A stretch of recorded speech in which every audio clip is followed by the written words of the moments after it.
Terminal nggak stabil ya. Assalamualaikum warahmatullahi wabarakatuh. Waalaikumsalam warahmatullahi wabarakatuh. Innalhamdalillah nahmaduhu wa nasta'inu wa nastaghfiruh wa na'udzu billahi min syururi anfusina wa min sayyiati a'malina may yahdihillahu fala mudhillalah wa may yudhlil fala hadiyalah. Asyhadu an la ilaha illallah wa la syarikalah wa asyhadu anna Muhammadan abduhu wa rasuluh. Allahumma sholli ala Sayyidina Muhammad wa ala ali Sayyidina Muhammad amma ba'du. Yang kami hormati segenap para jamaah Masjid Manarul Ilmi TS dan Aktivitas SDN dimanapun Anda berada. Segala puji kita tunjukkan kepada Allah SWT. Pada pagi hari ini kita bisa keadaan sehat walafiat mengikuti kajian ini. Dan tak lupa salawat dan salam tak curahkan pada junjungan kita Nabi besar Muhammad SAW, keluarga para sahabatnya, dan mugi-mugi semuanya yang hadir ini mendapatkan sahabat beliau di akhir zaman. Amin. Amin. Amin ya rabbal alamin. Alhamdulillah kita pada minggu pertama kajian minggu pertama dan kedua ya pada subuh ya, minggu pertama giliran saya, yang ketiga adalah Pak Hatta, yaitu melanjutkan standarisasi fatwa halal, begitu ya.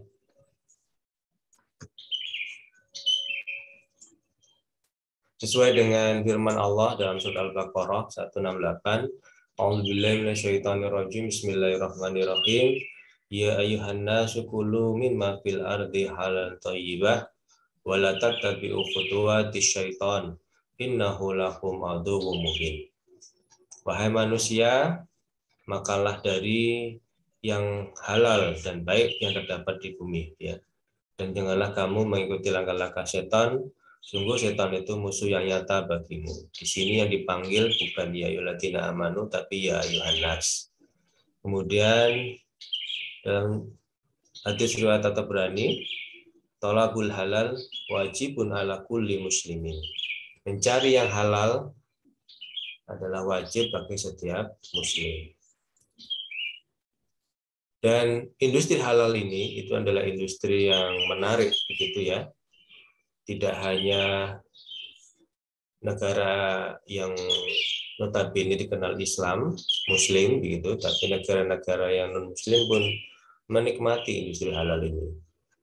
Begitu. Dan perlu diketahui juga bidang halal itu tidak hanya bidang pangan saja begitu. Itu juga yang salah kaprah di masyarakat. Bidang halal ini menurut ekonomi, laporan dari Global Islamic Economy begitu ya, terkait keuangan ya, makanan, travel, fashion, media dan rekreasi, dan juga farmasi dan kosmetik ini industri halal. Dan Indonesia sampai saat ini itu masih konsumen halal ini. Jadi banyak barang-barang itu diimpor dari negara-negara luar gitu ya. Contohnya kalau daging sapi, Indonesia belum bisa swasembada, datangkan dari Australia. Daging ayam pun demikian. Saat ini itu daging ayam sangat langka.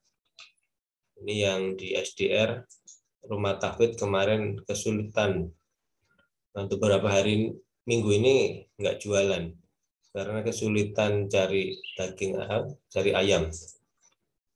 Itu ya. Rekanannya kesulitan nyari ayam.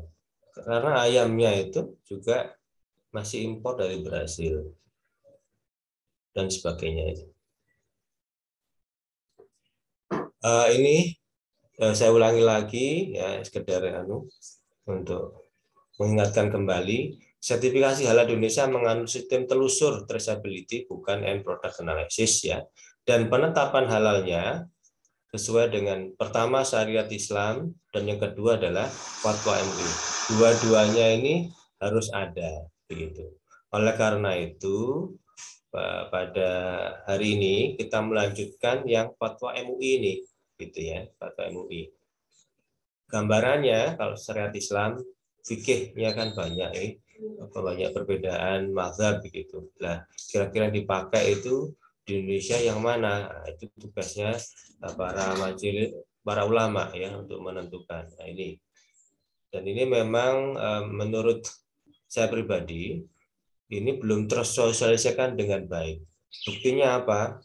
Ketika di masyarakat bawah itu nggak tahu begitu ya terkait ini, banyak yang nggak tahu. Pengalaman kami turun ke bawah seperti itu. Oke.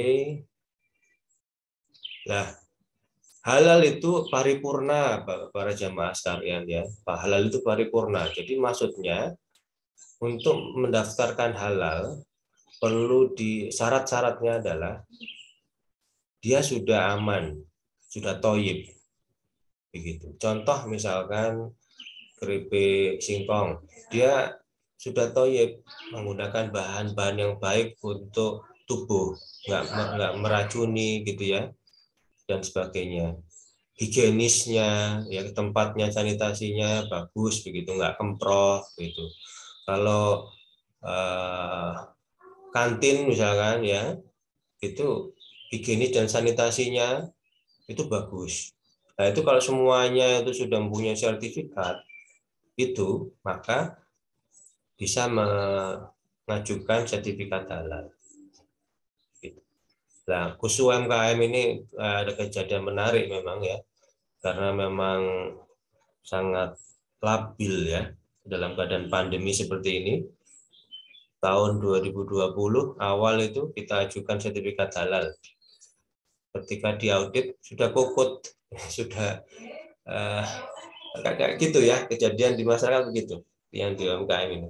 Ternyata sudah kokot, bangkrut begitu. Yang pertama. Kemudian yang kedua, sudah pindah produk. Dia tetap usaha itu, ternyata bukan keripik singkong lagi jualannya, tapi keripik jagung misalkan. Kenapa demikian berubah? Karena di keadaan pasarnya mengatakan demikian lah. Ini kalau sertifikat halal yang mengajukan pertamanya adalah keripik singkong, kemudian ketika diaudit dari keripik jagung, itu nggak bisa. Jadi mulai dari awal lagi, ya dokumen semuanya disiapkan, mengajukan lagi dari awal. Ini yang kejadian kami di pendampingan di masyarakat seperti itu. Jadi balik setelah diajukan nunggu lama ternyata berubah gitu ya, karena UMKM nggak ngasih tahu juga, akhirnya mulai dari awal lagi. Nah, alhamdulillah ini tahapannya mulai 2019 17 Oktober kan pangan dan minuman ya yang wajib mulai dan dikasih 5 tahun. Dan untuk yang non pangan itu kewajibannya mulai tahun ini 17 Oktober. Dan ini durasinya macam-macam, ada 7 tahun, 10 tahun, 15 tahun dalam penyiapannya di lapangan. Oke, saya kira ini saya lanjutkan saja. Nah, Bapak Ibu sekalian, logo halal adalah seperti ini ya. Dan ini nanti mengalami perubahan. Ini ada titipan juga dari Kemenak ya untuk mensosialisasikan ini, karena jadi logonya nanti akan berubah menjadi yang paling kanan ini. Ini adalah metamorfosa segala diskusinya di Jakarta. Saya catat seperti ini ya. Ada yang menunjukkan ini, kemudian yang didaftarkan di merek ya, itu adalah yang ini, yang paling kanan akhirnya. Dan ini jangka waktunya 5 tahun sejak diundangkan PP-nya 21, berarti tahun 2026 kita akan memakai ini. Terus juga ada isu terkait terbaru, ini kemarin kan ada isu Undang-Undang Cipta Kerja. Jadi Undang-Undang 2014 ini dimasukkan di Omnibus Law ya, kemudian diubah pasal-pasal aturan-aturan yang menyulitkan itu dipermudah. Contohnya isu pembentukan LPH, waktu proses yang lama dijadikan 20 hari, biosertifikat untuk mikro kecil awalnya 3 juta digratiskan kalau dengan Undang-Undang Cipta Kerja ya. kemudian digratiskan dengan cara self-declare dan dibina oleh pusat kajian begitu ya. Tarif sertifikasi yang sangat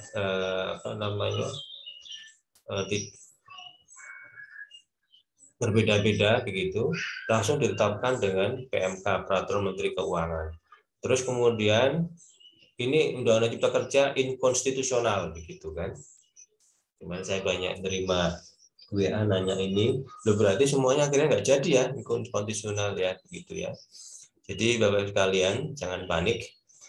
Memang benar Undang-Undang Cipta Kerja kemarin adalah menurut Mahkamah Konstitusi ya inkonstitusional seperti ini ya. Tapi arti dari putusan MK tersebut terhadap Undang-Undang Cipta Kerja ini itu hanya masalah tata cara ya, tata cara, bukan substansi formil, bukan substansi materialnya begitu. Apalagi terkait halal ini turunannya sudah banyak dan itu bisa berlaku dan masih dikasih waktu 2 tahun untuk memperbaiki masalah tata cara pembuat undang-undang itu ya formilnya. Dan itu yang bisa saya sampaikan terkait putusan MK inkonstitusional ya Undang-Undang Cipta Kerja. Bagi undang-undang yang kayak halal ini sudah turunannya sudah jadi dan sebagainya tetap berlaku gitu ya, tetap berlaku. Dan undang-undang yang belum punya turunannya itu tidak boleh lagi, tidak boleh menurunkan turunan undang-undang PP atau yang lain-lain, itu nggak boleh. Nggak boleh dulu selama belum diperbaiki ya, gitu. Baik, kita kembali di sini standarisasi fatwa halal tadi yang saya sebutkan di depan. Alhamdulillah ada beberapa hal yang dibahas di sini, ada 7 ya. Khamar, kemudian etanol, pemotongan hewan sudah kita bahas. Kemudian media pertumbuhan sudah kita bahas ya. Hari ini kita bahas masalah nama dan bahan nomor 4 ini. Begitu.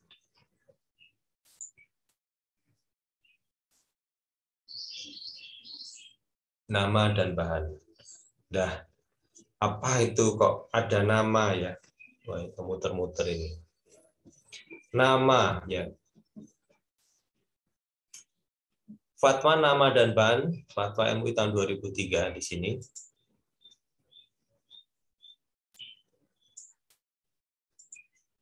Kita bahas ada 3 ya. Opini di masyarakat dulu. Bagaimana opini di masyarakat ya terkait fatwa nama dan bahan. Yang saya koleks ya. Nama produk tidak ada kaitannya dengan halal haram. Ini sebagian besar masyarakat kita mengatakan demikian. Kemudian produk itu yang penting tidak mengandung DNA babi dan khamar sudah. Terus kalau ngandung nyambi, ngandung daging ular itu gimana? Gitu. Tidak terpikirkan oleh mereka. Ya. Kan yang haram tidak hanya babi dan khamar, yang lain binatang yang bertaring gitu ya. Kasih daging gajah gimana? Itu enggak teranu sama mereka. Jadi pokoknya nggak ada DNA babi dan khamar. Oleh karena itu cukup saja end product analysis. Jadi dianalisa saja Pak produknya itu di lab dengan DNA babi dan dites ada alkoholnya, khamarnya, sudah selesai. Gitu. Ya, padahal tidak demikian. Oleh karena itu kita di Indonesia ini memakai traceability. Gitu. Terus yang ketiga, tidak masalah jika makan pangan yang beraroma babi. Jadi tapi kan bukan daging babi begitu. Ya. Ada kayak misalkan ini contohnya ya, kalau nama produk ada kaitan dengan halal, rawon setan. Gitu. Apakah nanti kalau makan ini jadi setan? Nah, kemudian ada nama lagi miras Pak namanya itu. Produknya itu miras seperti itu. Betulnya miras singkatan minuman peras. Nah, Ya, ini bagaimana rawon setan, bakso gila, pentol gila ya, minuman keras ini, apakah akan mendapatkan sertifikat halal? Nanti kita lihat. Kemudian lagi di sini dia vegetarian 100% vegan ya, tapi rasa daging bakar. Kalau ditambahi di sini daging babi bakar bagaimana? Tapi ini benar-benar 100% vegan. Kalau di negara-negara maju kayak Taiwan itu vegannya luar biasa. Banyak variasinya, rasanya juga macam-macam. Ada rasa daging babi, daging apa, banyak. Tapi memang mereka 100% vegan. Bagaimana ini? Nah, nanti kita bahas ya. Apakah boleh apa tidak. Tapi yang di masyarakat seperti ini tidak masalah. Jika makan makanan yang beraroma babi, beraroma homer, ada kopi, ada juga kopi homer tuh, kopi apa namanya itu, ada kopi itu, wine kopi ya, wine kopi juga ada. Arahnya itu ke hal-hal yang ya boleh dikatakan sensitif gitu ya. Kenapa biasanya itu kalau saya tanya kenapa demikian? Karena untuk pasar katanya begitu, permintaan pasar supaya laku dia. Kalau dengan seperti itu orang itu akan tahu akhirnya beli. Ya. Jadi di sini kayak lingkaran setan, harus memulai dari mana antara produsen sama konsumen. Jadi ya semuanya dua-duanya, konsumennya dikasih pendidikan.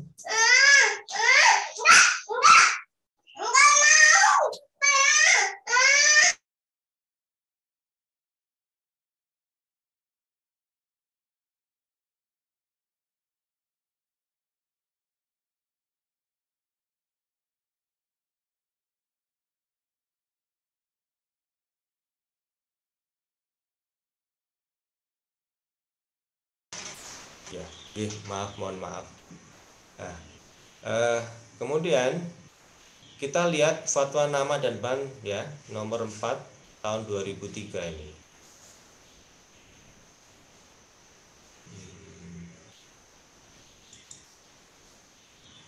Fatwanya mengatakan bahwa tidak boleh mengkonsumsi dan menggunakan nama dan atau simbol-simbol makanan minuman yang mengarah kepada kekufuran dan kebatilan. Yang kedua, tidak boleh mengkonsumsi dan menggunakan nama atau simbol-simbol makanan atau minuman yang mengarah kepada nama-nama benda binatang yang diharamkan, terutama babi dan homer. Di sini dikatakan terutama, berarti tidak hanya ini, gitu ya. Jadi yang diharamkan apa saja, kan ada 9 kemarin ketika bahas halal haram itu kan ada ya, sudah ya. Ada yang tidak disembelih, ada bangkai, ada yang sebagainya. Binatang yang diharamkan untuk dibunuh dan binatang yang diwajibkan untuk dibunuh ya, begitu.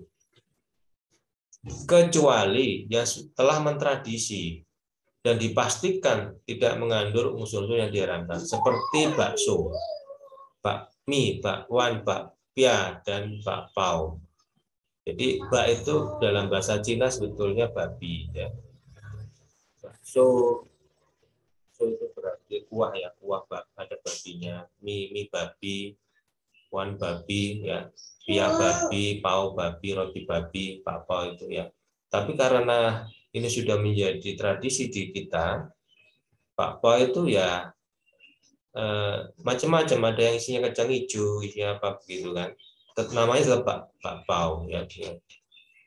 Yang ketiga, tidak boleh mengkonsumsi dan menggunakan bahan campuran bagi komponen makanan atau minuman yang menimbulkan rasa, aroma, ya, flavor ya, benda-benda atau binatang yang diharamkan. Tidak boleh. Seperti mie instan rasa babi, ya, bacon flavor dan lain-lain. Kopi, wine kopi, nggak boleh. Seperti itu. Meskipun dia dari vegan misalkan ya. Yang keempat, tidak boleh mengkonsumsi makan atau minuman yang menggunakan nama-nama benda atau minuman yang diharamkan seperti whisky, brandy, bir, dan lain-lain. Ini fatwanya Bapak sekalian para jamaah ya. Nomor 4 tahun 2000. Kita kembali. Terus kita bahas yang terkait bahan. Bagaimana bahan ya? Jadi kita bahas tadi nama ya, nama dan bahan. Sekarang bahan, kriteria bahan bagaimana? Bahwa bahan itu yang dimaksud dengan bahan itu mencakup 3, Pak, para jamaah sekalian ya. Jadi bahan baku, raw material, bahan tambahan, aditif, dan juga bahan penolong. Gitu. Bagaimana cara membedakannya? Bahan baku dan bahan baku, raw material dan bahan tambahan aditif ini itu tertuliskan di komposisi produk. Begitu. Kalau yang bahan penolong itu ada bahan yang digunakan untuk membantu produksi, tetapi tidak menjadi bagian dari komposisi produk tersebut. Ya, begitu. Contohnya misalkan ada pelarut, ya, katalis, gitu, bleaching agent, enzim, ya, air untuk mencuci, kuas untuk mengoles kue, kan nggak disebutkan di dalam pembuatan tersebut.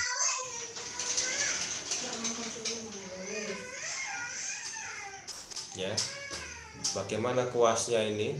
Apakah terbuat dari bulunya babi? Ya, itu juga perlu ditanyakan di sini dalam pembuatan roti ini. Gitu. Kemudian yang berikutnya, asal usul dan penggunaan bahan. Bahan tidak boleh berasal dari bahan haram atau najis. Ya, yang B, bahannya halal tapi terkontaminasi ya, tercampur dengan misalnya dagingnya daging sapi, tapi ketika bawanya setelah disembelih gitu, bawanya ke pasar dicampur dengan daging babi karena rumah potongnya sama gitu ya. Nah itu nggak boleh. Bahan bebas dari kontaminasi bahan haram atau najis. Yang ketiga, bahan yang merupakan produk mikrobial harus memenuhi persyaratan. Jadi kemarin kita sudah bahas produk mikrobial itu semua yang berhubungan produk mikrobial itu mempunyai titik kritis gitu ya. Etanol atau alkohol dan hasil sampingnya harus memenuhi persyaratan. Nah, kemarin sudah kita bahas juga bahas masalah ini kan. Kemudian bahan untuk produk luar harus memenuhi persyaratan ya. Kemudian bahan untuk barang gunaan juga harus memenuhi persyaratan gitu ya. Jadi persyaratannya ini semuanya sesuai dengan fatwa dari MUI. Kemudian bahan itu kalau dibedakan kritis dan tidak kritis ada 2 ya, ada 3 maaf. Bahan kategori yang tidak kritis atau positive list. Kemudian yang B ini adalah kritis dan harus bersertifikat halal. Yang ketiga C ya, kritis namun tidak harus bersertifikat halal. Begitu. Jadi bentar ini ya, saya ada PowerPoint yang bagus untuk menukan ini. Ini sering ditanyakan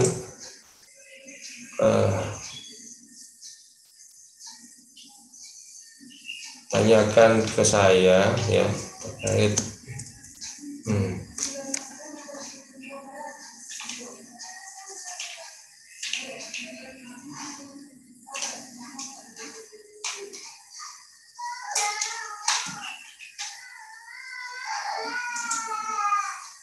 sudah Pak, masih error ini ya kiranya.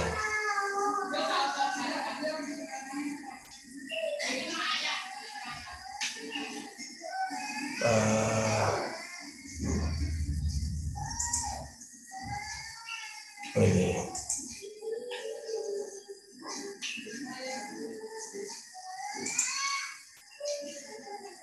share screen. Nah ini Pak ya, jadi Ini pertanyaan sejak tahun 2014 ketika halal ini diundang-undangkan ya. Mengapa sih labelnya itu halal begitu? Jadi semoga ini bisa menerangkan begitu ya. Pertama, yang haram itu sebetulnya sedikit loh Pak. Kita semua sudah tahu bahwa yang diharamkan sebetulnya sudah sedikit dan sudah jelas begitu. Saya kasih tanda merah seperti ini.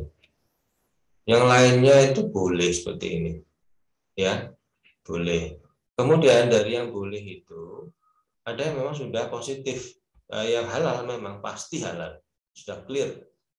Tapi karena kita itu bukan negara Islam, ya, dan ini harus berlaku untuk semuanya warga negara Indonesia, maka peraturannya itu berupa ini Pak, SK LPPOM MUI, daftar bahan tidak kritis, halal positive list of material. Itu banyak sekali Pak. Nanti akan kita lihat ya. Kemudian di antara tengah-tengahnya ini, yang halal positive list dan yang haram, itu terjadi perbedaan pendapat di sini. Dan ini sudah diatur, sekali lagi, kita bukan negara Islam, tapi kita negara kesatuan ya, yang bermacam-macam begitu ya. Maka ada keputusan Menteri Agama RI nomor 464 tahun 2020 tentang jenis produk yang wajib bersertifikat halal. Ini sudah diatur. Jadi ini mohon juga dipahami, kita terkait halal ini berlaku tidak hanya untuk umat muslim Pak ya, karena dari segi ekonomi yang pembuat ya, produsen dan sebagainya itu bisa untuk saudara-saudara kita yang non muslim begitu, dan mereka diperbolehkan untuk memproduksi bahan-bahan halal ini sesuai dengan peraturan yang berlaku begitu ya.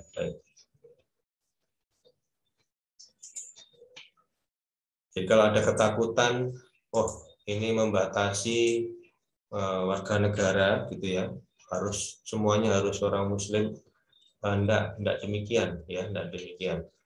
Itu sengaja isu itu sengaja diflorkan supaya halal movement ini terhambat dan sebagainya. Banyak sekali cara-cara yang tidak elok yang dilakukan ya.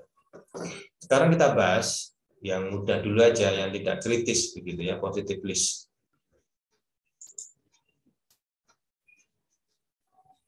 Klik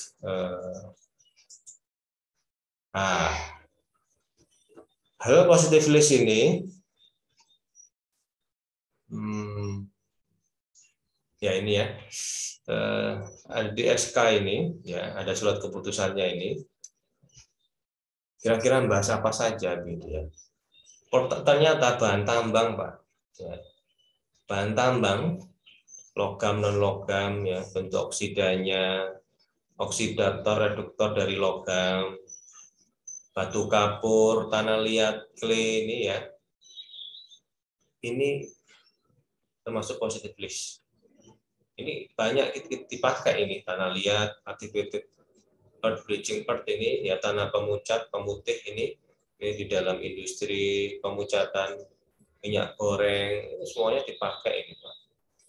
Activated alumina, batu bara, asbestos, perlit, kalsium oxide, kemudian mineral oil ya, white oil ini dipakai untuk campuran misalkan baby oil ya, itu kan pakai mineral oil. Garam, garam di sini adalah garam krosok itu ya. Soalnya kalau di luar negeri garamnya sudah ditambahkan macam-macam. Ini garam yang bahan tambang langsung. Kemudian gas ya, gas-gas itu termasuk sini bahan positive list. Pewarna sintetik, yang dari sintetik, dari pembuatan reaksi kimia itu adalah positive list. Banyak sekali pewarna sintetik. Kemudian antioksidan sintetik, jadi antioksidan ya, yang sintetik ya, ini khusus yang sintetik Ini berasal dari mana? Berasal dari petrokimia itu, kalau sintetik ya. Jadi minyak bumi yang kita tambang begitu ya, crude minyak bumi itu tidak hanya menghasilkan energi bahan bakar ya Bapak sekalian. Jadi banyak sekali dari minyak bumi itu menghasilkan produk-produk yang kita gunakan sehari-hari, plastik dan sebagainya. Antioksidan sintetik, tadi pewarna sintetik, ya demikian. Kemudian asam organik rantai pendek yang mengandung C-nya 1 sampai 7 di sini ya. Ini juga positif list. Ini ya sampai banyak sekali asam-asamnya. Kemudian garam dari asam organiknya, kayak garam askorbat, garam benzoat ya. Ini sampai garam asetat ya, ini juga. Kemudian basa organik dan garamnya IDTE, NaEDTE ya. Ini semua dari petrokimia ya. Ini bahan-bahan kimia yang asam organik, basa anorganik, garam anorganik seperti kelompok garam fosfat, garam karbonat ya. Ini.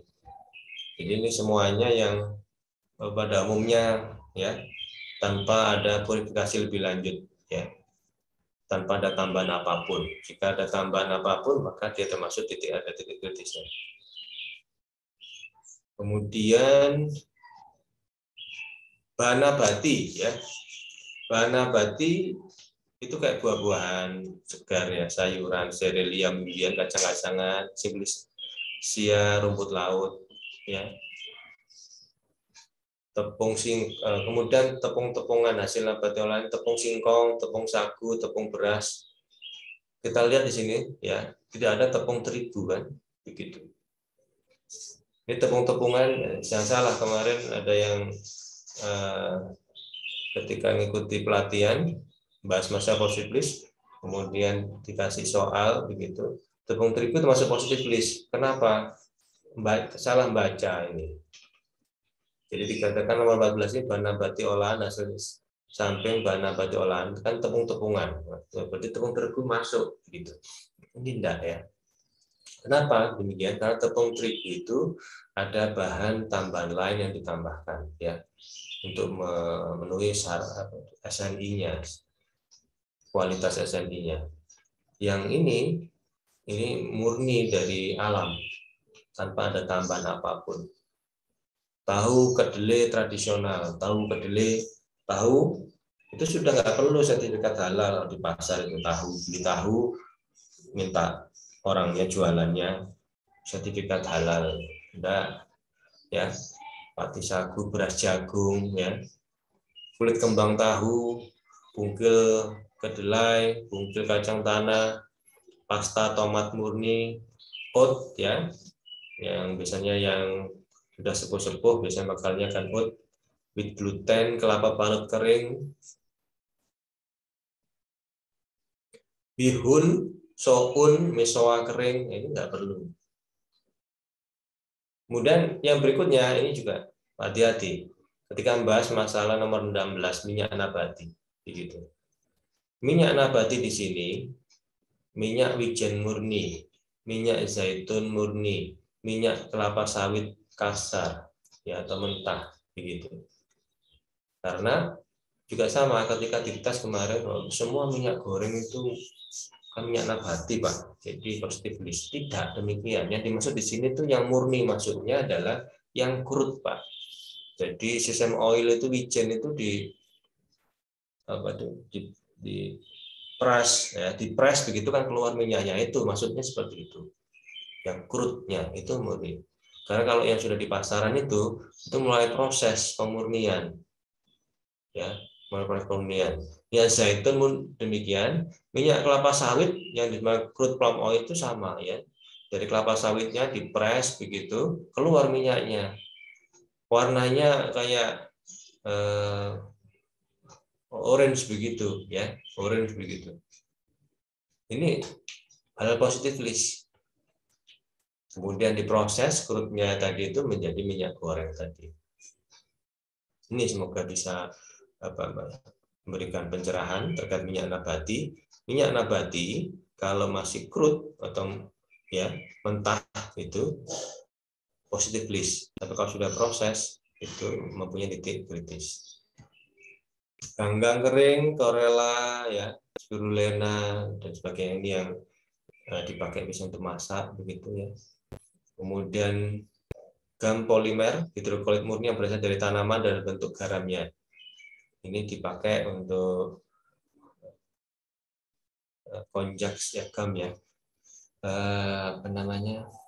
Pengempal dan sebagainya ini. Agiat, galaktomanan, glukomanan sekarang lagi ngetren ya. Porang, tanaman porang, maaf, tanaman porang, ya itu mengandung glukomanan, nanti bisa diolah menjadi konjak dan sebagainya. Nah, glukomanan ini sangat bagus sekali, ya. Banyak digunakan di industri pembuatan es krim dan sebagainya, pengganti dari gelatin, gitu ya. Ini sudah ini nggak perlu sertifikat halal karena sudah masuk positive list. Kemudian banyak dihasilkan dari hewan halal. Madu murni, susu segar, telur asin nggak perlu sertifikat halal. Nih, kalau ada yang nakut-nakuti, tapi madu itu kadang-kadang perlu ya Pak di sertifikat halal. Itu madu di sini madu murni ya Pak. Jadi dari sarangnya langsung ini ya. Tapi kalau yang di pabrik kan diolah lagi itu, ditambah apa itu beda lagi. Ya. Ini tanpa penambahan bahan atau ada penambahan garamnya di sini. Kalau telur asin kan ditambahi apa itu Pak? Tambahi sesuatu. Iya, tapi kan tambah garam saja, nggak mungkin ditambahi keju, nggak mungkin ditambahi yang lain, kan nggak ada ya. Ini telur asin. Kemudian hewan air segar, beku, kering, dan asin. Ini termasuk positive list. Jadi kita nggak perlu takut ya di pasar kalau makan hewan air segar, beku, kering, dan asin. Semua binatang yang di laut halal ya, begitu ya, termasuk kapal selam. Nah, ini produk mikrobial. Ada produk mikrobial yang ada positif listnya Pak. Ada angka, dadih, nato, ya, nata mentah. Dadih ini dua, saya pernah juga salah persepsi gitu, jamaah itu. Dadih dikira dideh itu, kan ada dideh namanya, darah ayam atau darah itu dibekukan kemudian digoreng itu kan dideh, dikira dadih ini dideh. Beda Pak. Ya, beda sekali. Ini masakan orang Sumatera atau apa itu, mungkin bisa dicari di Google begitu ya. Nato ini kayak tempe gitu ya. Oncom hitam, oncom merah, tape, ketan singkong, tempe, ya ini termasuk bahan mikrobial yang masuk positive list. Begitu. Kemudian lain-lainnya polimer berbasis selulus begitu ya. Polimer sintetik. Kemudian di sini air dan es batu. Ya. Air dan es batu. Keterangannya air dan es batu yang digunakan untuk keperluan industri. Ya, untuk keperluan industri. Bagaimana untuk keperluan rumah tangga seperti kita itu airnya? Kan air minum misalkan. Ini bukan untuk air minum nih, untuk keperluan industri biasanya kan untuk itu untuk mesin-mesinnya itu ya. Itu biasanya mereka menggunakan airnya itu dari air tanah atau air sungai ya, diolah sendiri, itu digunakan untuk industrinya. Dan juga es batunya adalah es batu dari air tersebut ya, bukan untuk konsumsi begitu ya, bukan untuk konsumsi. Nah kalau untuk konsumsi bagaimana? Airnya ini biasanya diolah lebih lanjut Pak ya. Oleh karena itu kalau kita lihat aqua, Clio dan sebagainya kan ada sertifikat halalnya. Karena di dalam prosesnya itu ada titik kritisnya, yaitu penggunaan karbon aktif begitu.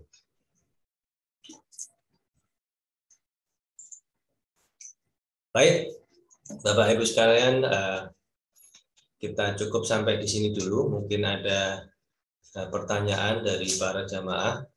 Monggo silakan. Baik, terima kasih Pak Setia Gunawan. Mungkin dari para jamaah bila ingin bertanya silakan bisa on mic ataupun mengirimkan via chat. Monggo, silakan. Assalamualaikum Mas Arifin, Mas Arif Faisin. Waalaikumsalam. Waalaikumsalam warahmatullahi wabarakatuh. Apakah Probgun tidak pusing ya, begitu banyak komponen-komponen yang ini perlu diberikan sertifikat halal, kemudian walaupun sekarang sudah ada undang-undangnya, kemudian bagi konsumen ini kelihatan sulit Probgun. Banyak di lapangan itu produk-produk yang sebetulnya belum bersertifikat halal, tapi mereka jual, yang penting dia dapat duit. Kemudian juga belum ada pengawasan, tidak tahu dari pihak mana yang harus mengawasi untuk produk-produk yang banyak dijual di pasar-pasar, kemudian di kafe-kafe dan sebagainya gitu kan. Nah, gimana nih Probgun untuk mengantisipasi bahwa yang kita makan ini adalah betul-betul halalan dan thayyiban gitu. Mohon pencerahan. Terima kasih Probgun. Assalamualaikum warahmatullahi wabarakatuh. Waalaikumsalam warahmatullahi wabarakatuh. Baik. Jadi ini pertanyaan yang bagus ya, dan tidak hanya dihadapi oleh Pak Hamim, tapi juga saya sendiri juga sering menghadapi. Ya. Jadi yang seperti diutarakan di PowerPoint yang sebelumnya, bahwa sertifikat halal itu paripurna begitu. Jadi sebelum mengusulkan sertifikat halal, dia harus mempunyai tahapan begitu ya. Pertama, sudah dijamin tentang keamanannya, toyibnya, keamanan pangannya begitu. Itu untuk yang industri produk olahan. Ya, seperti itu. Nah, ini memang disinyalir itu memberatkan para UMKM. Tapi ini aturan, Pak. Dan ini aturan yang baik untuk melindungi kita. Ya, bahwa yang itu sudah toyib, sudah aman untuk dari segi keamanannya itu. Itu wajib ya, wajib. Terus siapa yang menjadi penanggung jawabnya? Ya, pemerintah, dinas kesehatan setempat gitu ya. Untuk BPOM itu tiap tahun memang ada program turun ke lapangan untuk inspeksi dan sebagainya seperti itu. Kemarin di grup itu di Surabaya ini ada beberapa, dia itu sudah berapa tahun itu ya membuat frozen food, Pak. Frozen food. Offsetnya sudah besar begitu.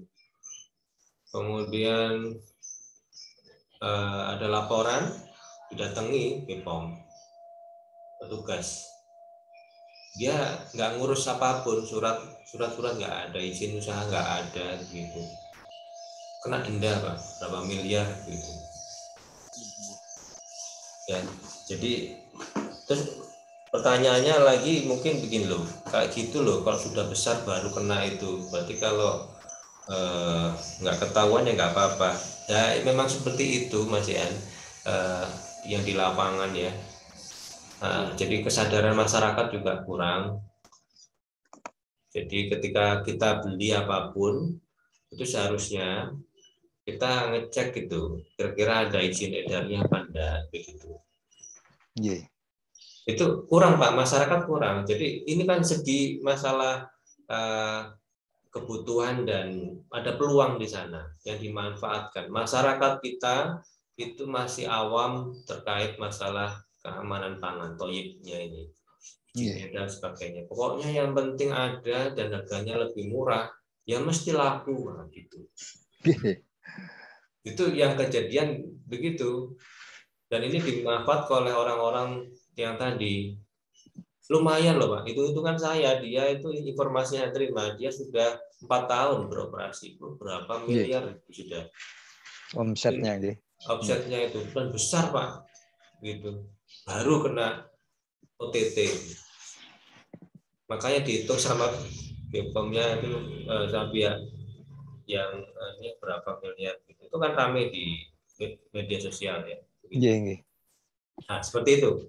Jadi ini memang ada peluang di sana, maksudnya peluang bisnis ya, karena masyarakat yang belum aware gitu dimanfaatkan begitu ya.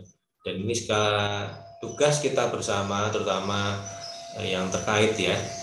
Jadi kalau pusat kajian halal itu kami memang fokusnya halal, tapi kami tidak hanya halal, kami juga mensosialisasikan terkait thayyib itu di lapangan. Diharapkan orang semakin sadar, paling enggak ketika beli apa-apa itu dilihat dulu izin edarnya ada enggak begitu. Kalau ada izin edarnya aman, produk ayam gitu Pak, ini sudah aman untuk kita. Pertanyaan berikutnya, adakah logo halalnya begitu. Setelah ada izin edar kemudian ada logo halalnya. Jadi itu meningkat satu level gitu. Nah, terkait kantin, kemudian kafe dan sebagainya, itu memang bukan izin edar, tapi itu adalah tadi hygiene dan sanitasi tadi, itu thayyibnya ke sana, dan itu nanti di dinas dia apply di dinas kesehatan, Kalau sudah diyakinkan terkait higienitas dan sanitasinya, maka itu sertifikatnya itu nanti dipakai persyarat untuk mendapatkan sertifikat halal begitu. Jadi kemarin saya ke rest area ke Solo itu, di rest area begitu sama Pak. Ketika kita di rest area kan ada banyak pilihan begitu ya, pilihan. Saya ini mencoba untuk mengaplikasikan ilmunya yang saya terima begitu ya, tapi memang agak susah di lapangan itu. Banyak sekali counter gitu. Yang menjadi pilihan pertama dilihat dulu, yang ada logo halalnya mana.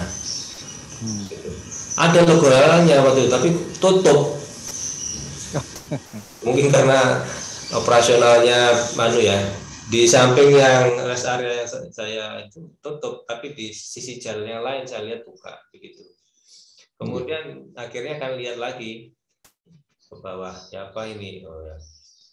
Terus di rest area itu nggak ada tanda logo halalnya, nggak ada Pak. Ya, kantin-kantin nggak ada. Kemudian juga sertifikat layak higien sanitasi saya kemarin lihat, tak cari-cari belum ada juga begitu. Tapi karena terpaksa begitu ya. Nah nanti karena darurat Pak, kalau nggak. Prof Gun yakin aja gitu Pak. Oke, yakin dilihat yang jualan begitu. Misalnya beli bakso Pak, yang jualan jilbaban, tapi tetap saya tanya, Pak, ini bakso halal ya? Oh halal Pak, ini bikin sendiri. Oh ya wis. Tapi kalau dibujuki ya saya nggak tahu. Urusannya dia Prof Gun, bujuki.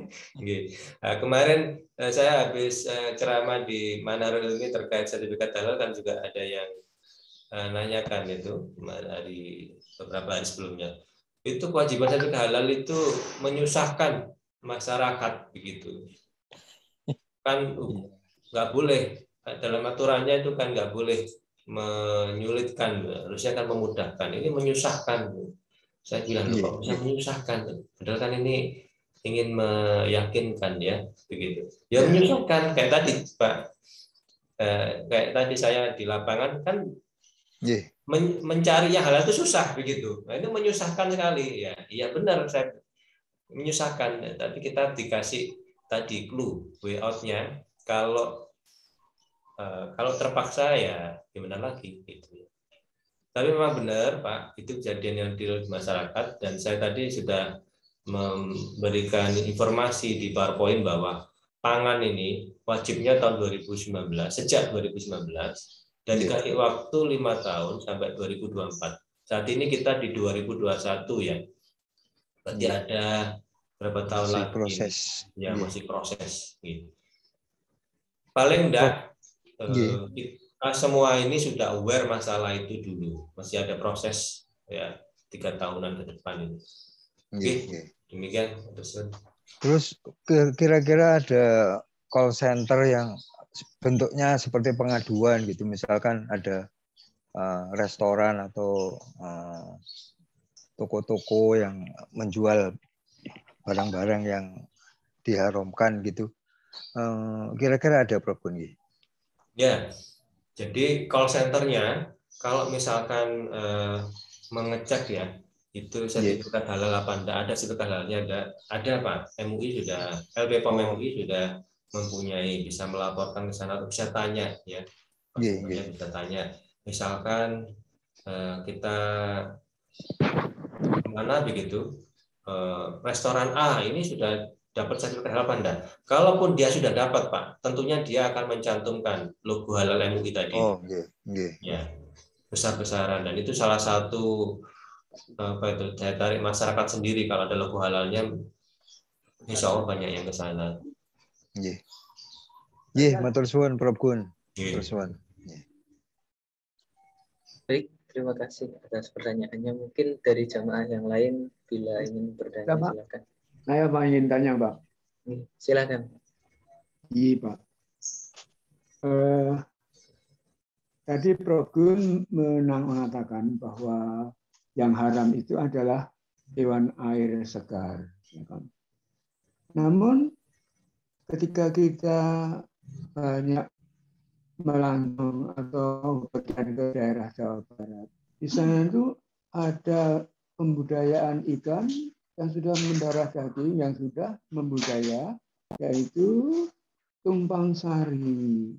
Bawahnya itu kolam, atasnya itu kandang ayam. Nah, pertanyaan saya, barangkali sangat susah ya meyakinkan masyarakat supaya menghilangkan budaya tumpang sari ini.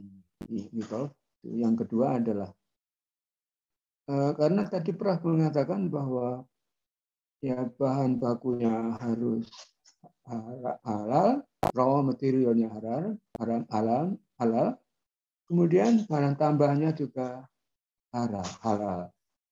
Ini bahan tambahannya sangat tidak halal, ada haram. Ini menuntun saya pada pemikiran, ya bagaimana sih ya kita ini menggunakan air PDAM. Pertanyaan ini sudah sering dilemparkan pada forum-forum semacam ini, tetapi saya ingin mendapat kepastian, barangkali ada pendapat baru yang terbaru dari pemerintah atau dari MUI mengenai air PDAM ini. Raw materialnya adalah sudah jelas kayak gitu, ya. Tambahan bahan kimianya juga kita nggak tahu seperti apa, ya. Jadi itu yang ingin saya tanyakan Pak. Pak, jadi mengenai air PDAM, kemudian juga bahwa ikan segar itu belum tentu halal. Ketika kita tidak memastikan bahwa barang tambahannya tidak halal.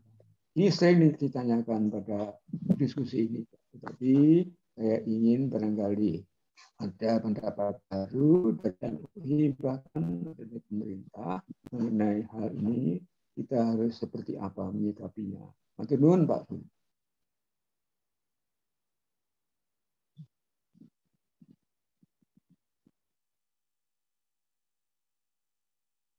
Ngapunten Prof masih belum di unmute.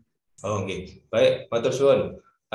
Jadi pertanyaannya ya, tadi terkait di positif list tadi ada ikan segar dan sebagainya ya, hewan air itu kan halal gitu.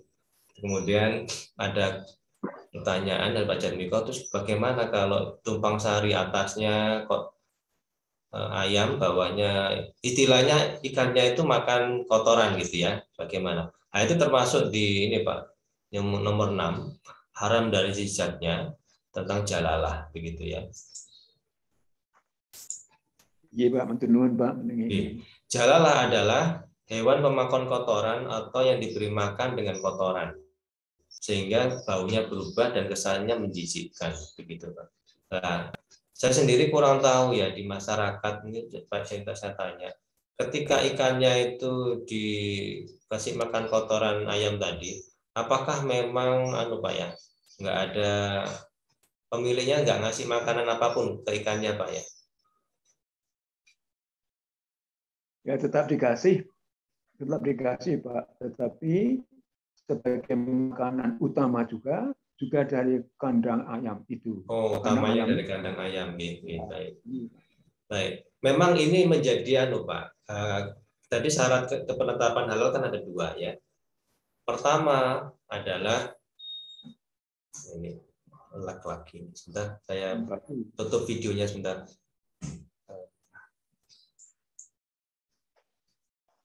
Jadi yang pertama itu penetapan halal itu kan fikih sesuai dengan syariah gitu ya. Kedua majelis ulama Indonesia.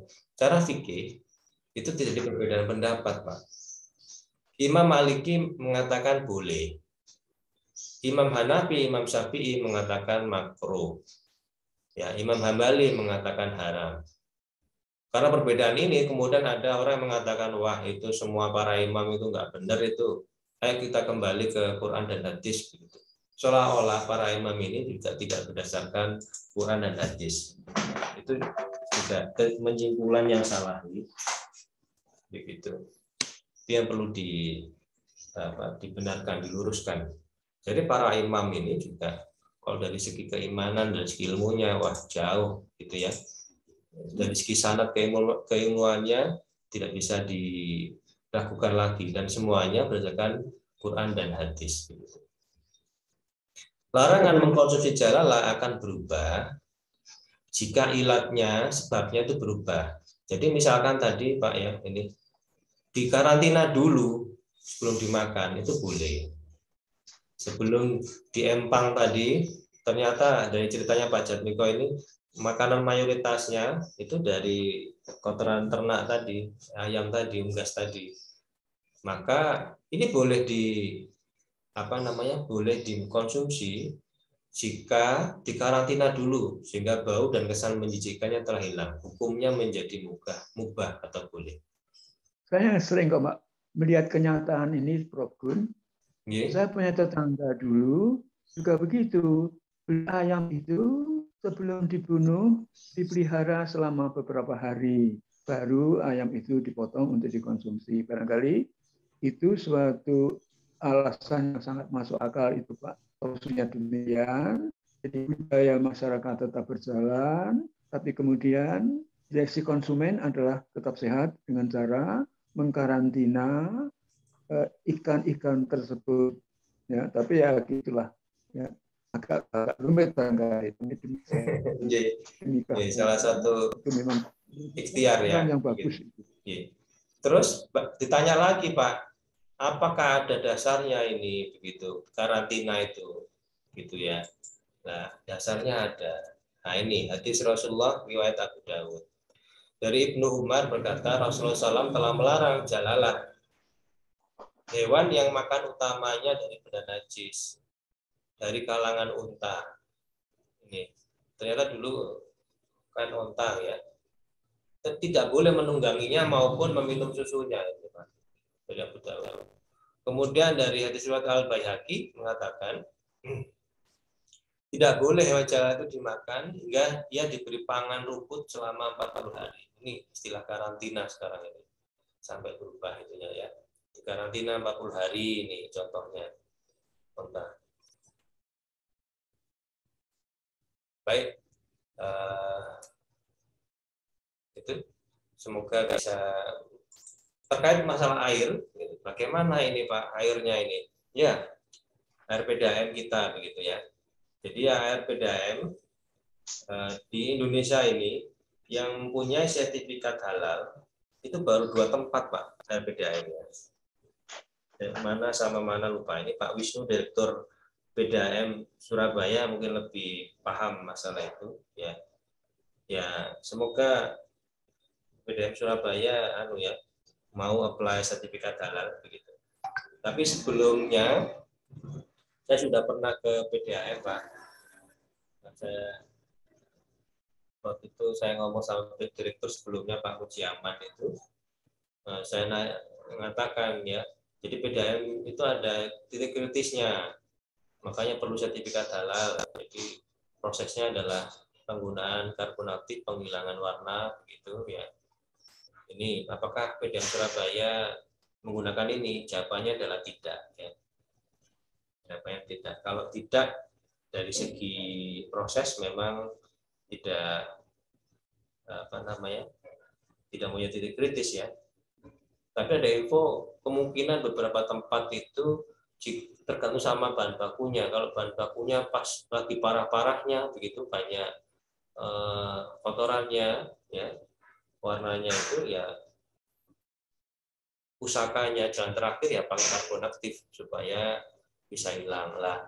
Kalau kayak gini nih ya, wajib ada komitmen kebijakan dari pusat bahwa penggunaan barang yang itu dipastikan ya, karbon aktif itu ada dua, maaf ya supaya nggak salah sangka ya. Karbon aktif itu ada dua. Dipastikan karbon aktif yang digunakan adalah karbon aktif yang terbuat dari misalkan tanaman, bukan dari tulang hewan, itu saja. Karena kalau kita impor, biasanya impor. Kalau di Indonesia karbon aktifnya itu dari kelapa, dari ya, kayu dan sebagainya. Kalau impor itu ada, Pak, yang murah sekali, Pak, dan hasilnya bagus. Itu dari tulang.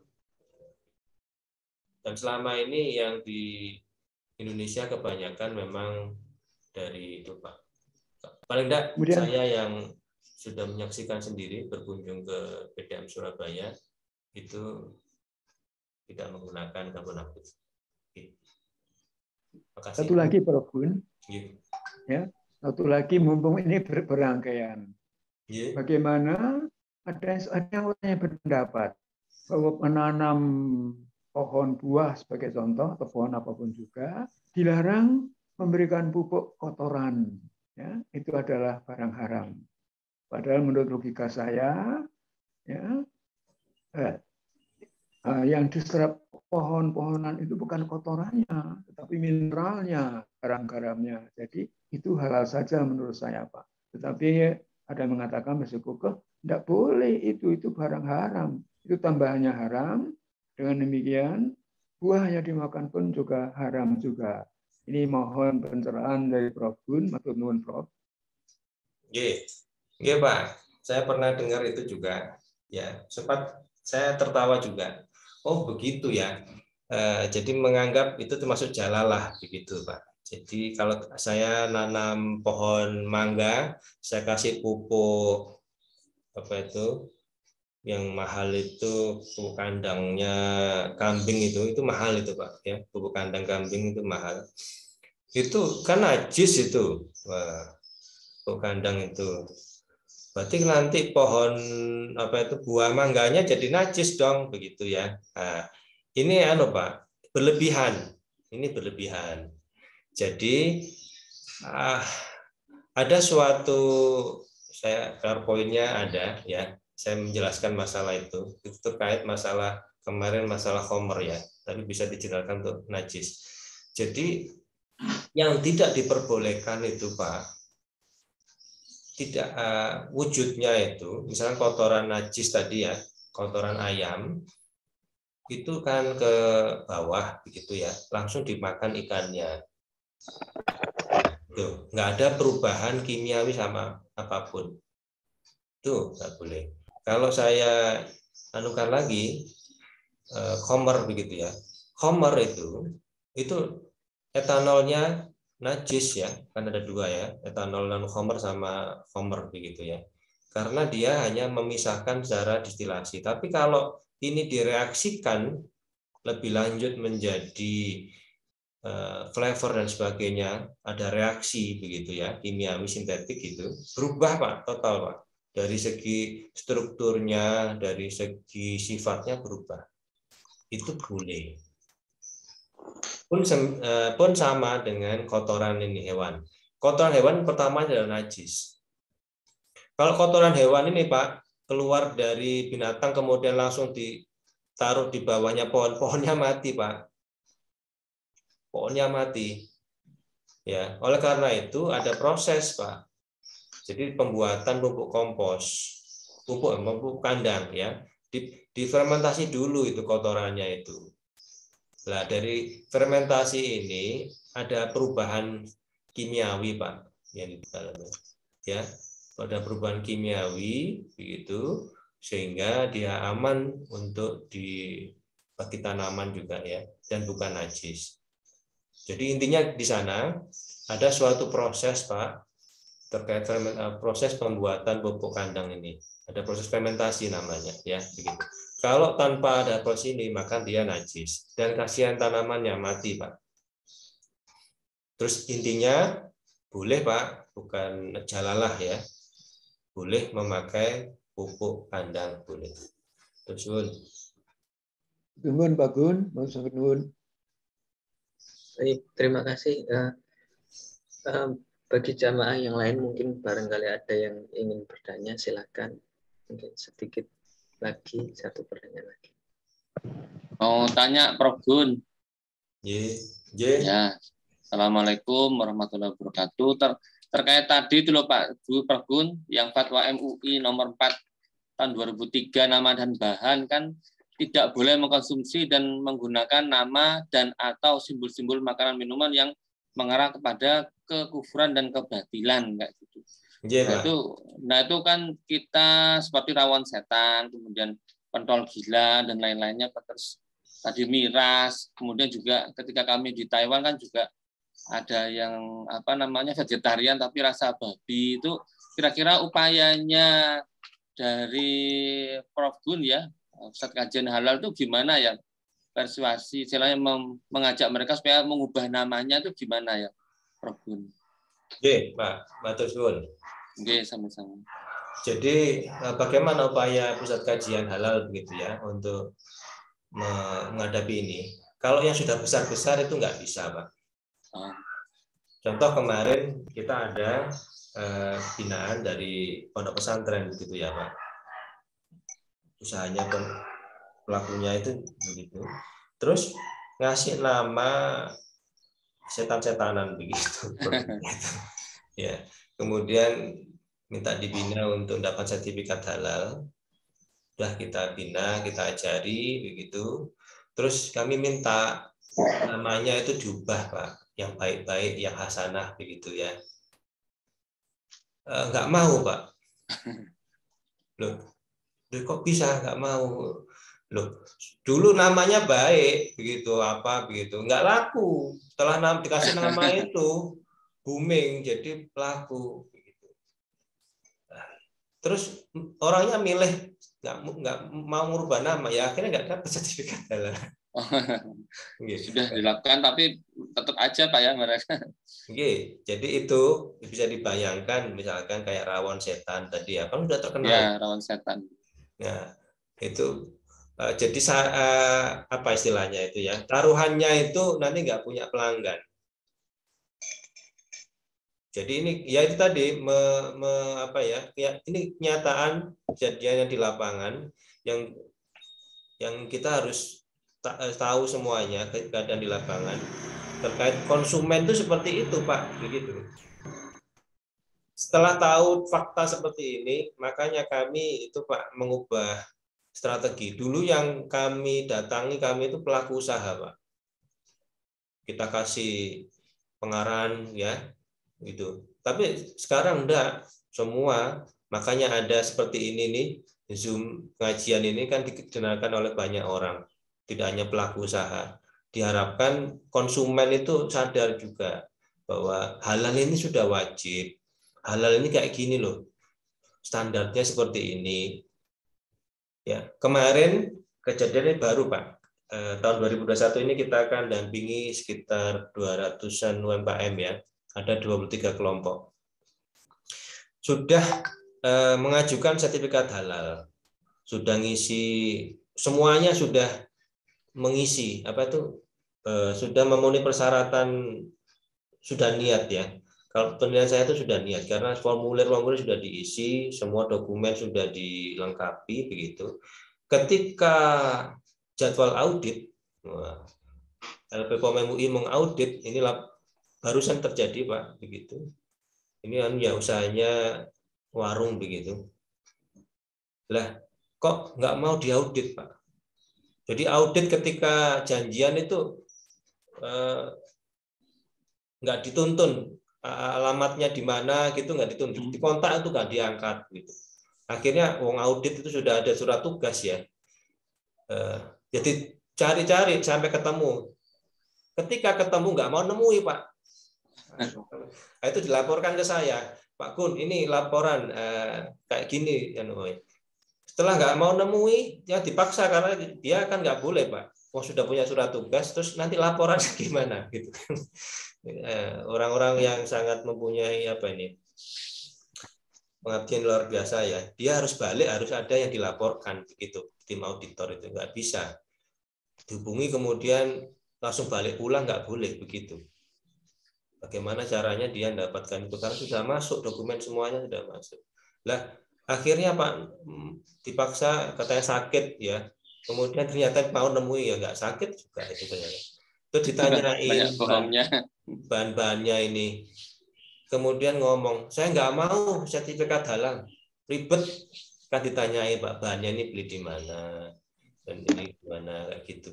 Kan dia menggunakan daging ya, daging. Ditanyain begitu, nggak mau. Nah, itu kejadian real di lapangan ya. Semuanya sudah dibantu dan dibayari ya Pak. Sertifikat halalnya dibayar ditanggung oleh TS. Nyatanya di lapangan seperti itu Pak. Akhirnya karena pernyataan seperti itu dan petugas auditornya balik pulang dengan rekaman yang tadi itu sebagai laporan kepada pimpinan dan disampaikan ke saya. Jadi itu sekilas yang di lapangan Pak saat ini di masyarakat ya. Banyak sekali yang masih belum paham terkait halal ini. Itu saja. Baik, terima kasih Prof. Gun. Ya, karena sudah jam 6. Sampun Mas Arif. Ya, baik, terima kasih kepada jamaah yang sudah bertanya. Sekali lagi juga kami ucapkan terima kasih kepada Prof. Setio Gunawan yang telah memberikan materi pada pagi hari ini. Semoga apa yang beliau sampaikan pada pagi hari ini dapat bermanfaat bagi kita semua. Amin, Allahumma amin. Sebelum kita akhiri majelis pada pagi hari ini, alangkah baiknya kita tutup dengan doa kafaratul majelis. Bismillahirrahmanirrahim. Subhanakallahumma wa bihamdika asyhadu an la ilaha illa anta astaghfiruka wa atubu ilaik. Baik, terima kasih kepada para jamaah yang telah mengikuti kajian subuh pada pagi hari ini. Akhirul kalam dari saya, mohon maaf apabila ada kekurangan. Wassalamualaikum warahmatullahi wabarakatuh. Waalaikumsalam warahmatullahi wabarakatuh. Terima kasih Prof. Terima kasih. Terima kasih semuanya. Assalamualaikum. Waalaikumsalam. Terima kasih. Terima kasih Stoyo. Izin kalau end ya. Nggih, matur nuwun, Mas Arif.